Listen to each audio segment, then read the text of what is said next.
Ici, c'est Scott Aron Dubois d'Ovonon, à l'état civil. Je suis créateur de la marque Les Ateliers d'Ovonon. Je suis styliste modéliste depuis, je dirais, 2018, mais officiellement depuis 2021 quand j'ai fini ma formation.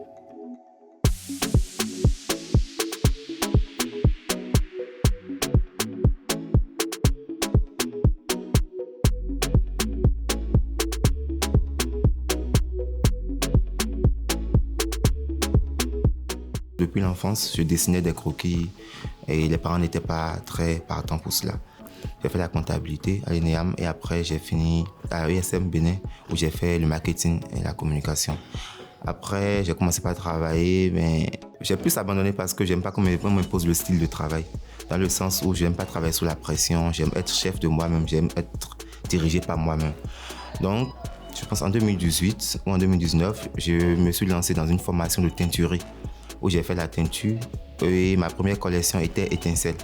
C'était plutôt une collection de t-shirts qui était faite en 18 teint plutôt. Donc après cela, je me suis lancé dans une formation à l'école Yesmall Design où j'ai fini ma formation en 2021. J'ai eu à participer à quelques défilés, pour ne pas en citer tout. Il y avait Oyemi Fashion Origin, il y a Avor, sur lequel je suis presque chaque année. Et puis il y a aussi Sham Night, ainsi que plein d'autres.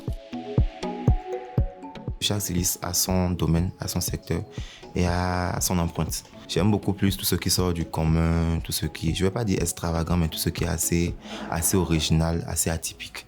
Parce que je me dis, le déjà vu, c'est déjà vu, comme on le dit, quoi. Le déjà, c'est déjà vu. Et déjà, moi, personnellement, si je sors de chez moi, je m'habille et qu'on ne me regarde pas, je m'en fous si c'est positif ou c'est négatif. Ce qui est important pour moi, c'est quand même qu'on me regarde. Il faudrait qu'on jette un coup d'œil, mais celui-là, c'est qui?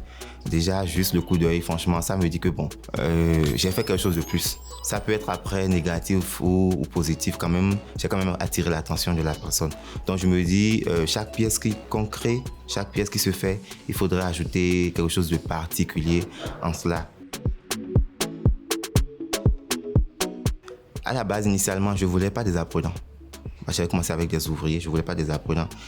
Après, je me dis, c'est plutôt assez égoïste de ne pas partager les connaissances que tu as parce que c'est en partageant qu'on apprend plus. Déjà, tout n'est pas que mode. Qu'une personne lambda qui n'a pas fait la mode peut déjà vous apporter un plus en termes de couleur, en termes de diversité, en toutes choses, quoi. Donc, j'envisage qu'en quelques années, je dirais, ouvrir une école de couture. Là, déjà, j'ai des apprenants avec qui je travaille. Mais je me dis, ça serait encore plus mieux si je donnais cette possibilité aux apprenants d'avoir ce que moi, je n'ai pas vu.